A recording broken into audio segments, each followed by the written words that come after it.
स्वागत है दोस्तों आपका मेरे इस YouTube चैनल पर। मैं हूँ रोमल शाह और आज जो सच्ची डरावनी घटना लेकर आई हूँ वो इंडिया की एक बहुत ही हॉन्टेड प्लेस डुमस बीच की घटना है। तो डुमस बीच की सबसे अजीब और रहस्यमयी बात ये है कि उसकी रेत काली है। किसी भी बीच पर आपको काली रेत नहीं मिलेगी, लेकिन यहाँ पे डुमस बीच में एक अजीब सी रेत है जिसका रंग काला है। एक सच्ची घटना जो बेहद डरावनी हुई है वो भी आपको सुनाऊंगी। डुमस बीच इंडिया के करीब 35 हॉन्टेड जगहों में से एक है। दिन में भी इस बीच पर एक अजीब सी मनहूसियत सी फैली रहती है और रात पड़े यहाँ कोई नहीं घूमता। जो भी रात में डुमस बीच पर टहलता है या तो मर जाता है या तो पागल सा हो जाता है। लाजमी है ऐसा सबके साथ नहीं होता, पर मैक्सिमम लोगों के साथ कुछ ना कुछ अजीबोगरीब हादसे हो जाते हैं डुमस बीच पर। डुमस बीच की सबसे रहस्यमयी बात जो मैंने आपको पहले भी बताई है वो है इसकी रेत, क्योंकि वो काली रेत है। फोकलोर्स की बातें माने तो हज़ारों सालों तक यहाँ समुद्र किनारे लाशों को जलाया जाता था। अनगिनत लाशों का दाह संस्कार होने से जो काली रेत जनरेट हुई वो इस बीच की रेत में मिलकर इसकी रेत को काला कर गई। लाखों सैनिकों की, लोगों की, जनता की लाशें हज़ारों साल तक इस बीच पर जली हैं। इस वजह से ये एक बीच के साथ साथ एक जीता जागता हॉन्टेड शमशान घाट भी है। डुमस बीच बहुत ज़्यादा हॉन्टेड है, भूतिया है। ये बीच गुजरात में है और अरेबियन सी का एक किनारा है और सूरत शहर से लगभग 20 किलोमीटर की दूरी पर साउथ वेस्ट की तरफ स्थित है। पर शाम पड़े ये बीच बेहद भूतिया हो जाता है। बहुत सी रहस्यमयी घटनाएं, हॉन्टेड घटनाएं जुड़ी हैं इसके साथ। आगे सुनते रहिए, वो सब भी मैं आपको बताऊंगी। महसूस करने वालों ने दिन में भी यहाँ एक अजीब सी मनहूसियत को, एक अजीब सी नेगेटिविटी को महसूस किया है। दिन के टाइम यहाँ ज़रूर सैलानी टूरिस्ट आते हैं, पर शाम होने के बाद यहाँ कोई भी ठहरना पसंद नहीं करता। जो बहुत ही दिलेर लोग हैं वो बस वहाँ पे टहलते आपको मिल जाएंगे। शाम होने के बाद यहाँ ठहरना बहुत बड़ा रिस्क हो जाता है। जो भी रात में डुमस बीच पर रहता है या तो कभी वापस नहीं आता या तो उसके साथ कुछ ना कुछ अजीब हॉन्टेड घटनाएं हो जाती हैं। एक तो काली रेत और वहाँ अंतिम संस्कार करी हुई आत्माएं, प्रेत आत्माएं पूरा माहौल बड़ा भारीपन सा बना देती हैं। कई सारे मामले ऐसे हुए हैं यहाँ जहाँ कितने ही लोग इस बीच से हमेशा के लिए लापता हो गए। अभी हाल फिलहाल में वहाँ पर एक आदमी मरा हुआ मिला है जिसकी जीभ बाहर निकली हुई थी। कई लोगों ने तो इस बीच पर रात में अजीब अजीब आवाज़ें आती सुनी हैं, जैसे बहुत सारे लोग रो रहे हों, मातम मना रहे हों, जबकि एक भी इंसान वहाँ नहीं है। तभी भी कभी कभी रात में बहुत सारी औरतों की अचानक हंसने की आवाज़ें सुनी हैं लोगों ने, और जब देखते हैं तो वहाँ कोई भी नहीं होता। कुछ लोगों ने किनारे किनारे समुद्र की लहरों पर सफ़ेद सफ़ेद इंसानी आकृतियाँ भी देखी हैं जो अजीब सी हरकतें करते दिखते हैं। लोगों का कहना है कि ये प्रेत आत्माएं हैं जो लहरों पर आती हैं। एक अजीब सी घटना और होती है जो सुनकर डर लगता है। रात को कुत्तों का बर्ताव इस बीच पर आने के बाद बदल सा जाता है। कहते हैं कुत्ते प्रेत आत्माओं को देख सकते हैं। कुत्ते अजीबोगरीब आवाज़ें निकालने लगते हैं। देश दुनिया से लोग डुमस बीच पर इसी वजह से आते हैं, पर रात में यहाँ कोई नहीं ठहरता। अब एक सच्ची घटना बताने जा रही हूँ।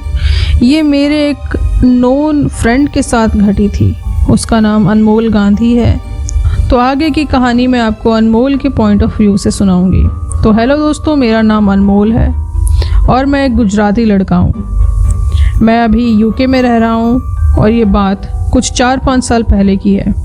ये बात तब की है जब मेरी नई नई शादी हुई थी और मेरी वाइफ डुमस बीच जाना चाहती थी। हमारी शादी को 3 महीने पूरे हो गए थे। मैं तो अपनी पत्नी के साथ हिमाचल के पहाड़ों में जाना चाहता था, पर उसने यानी मेरी वाइफ रितिका ने सुन रखा था कि डुमस बीच हॉन्टेड है और उसे पैरानॉर्मल हॉन्टेड स्केरी जगहों में जाना पसंद है। मैं तो एक सूरती लड़का हूँ, पर मेरी वाइफ राजस्थानी है।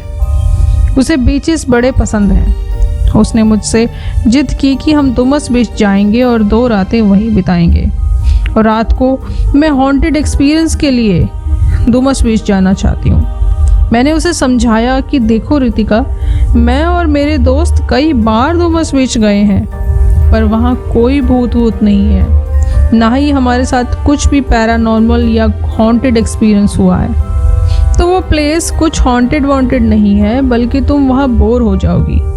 पर रितिका को एक जिद सी थी, तो हम सूरत सिटी से ड्राइव करके निकले। जिस दिन हम निकले, हमने सारी तैयारी कर ली थी। शाम को 6 बजे हम लोग अपनी SUV कार से निकले। उस शाम कुछ काले बादल छा चुके थे और बारिश की बौछारें भी पड़ रही थी। रितिका ने कहा, क्या मौसम बन गया है यार, बारिश, काले बादल, ठंडी हवाएं और हाईवे पर ड्राइव करते हम।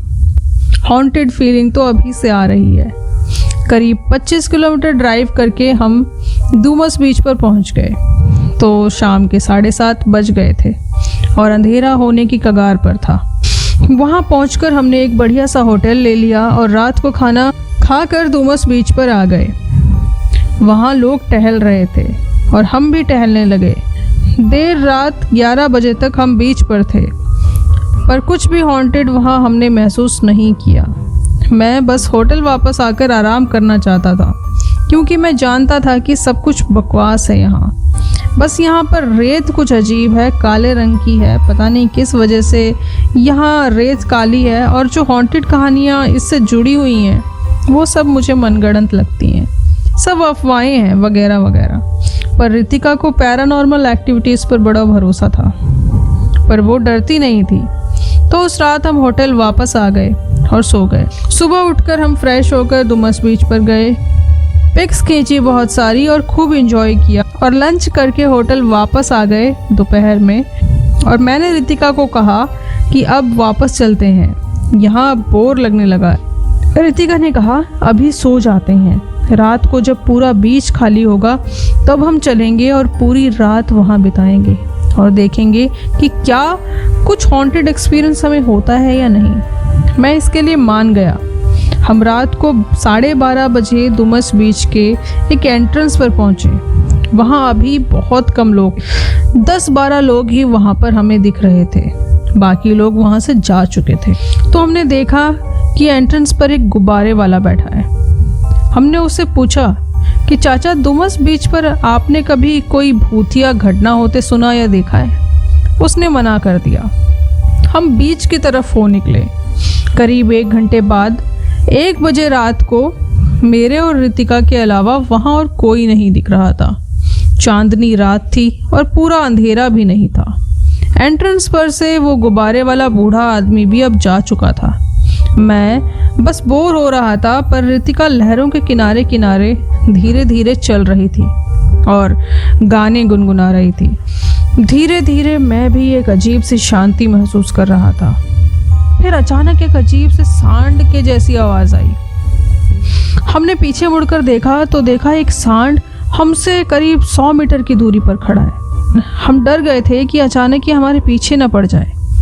उसने फिर से एक आवाज़ करी।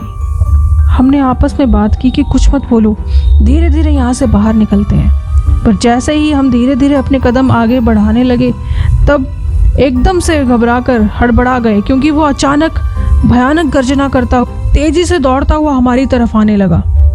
शायद वो हम पर हमला करना चाहता था। हम जानते थे कि भागकर अब कहीं नहीं जा सकते। रितिका और मैं एक दूसरे को गले लगाकर खड़े हो गए और मैंने तो आंखें अपनी बंद कर ली थी।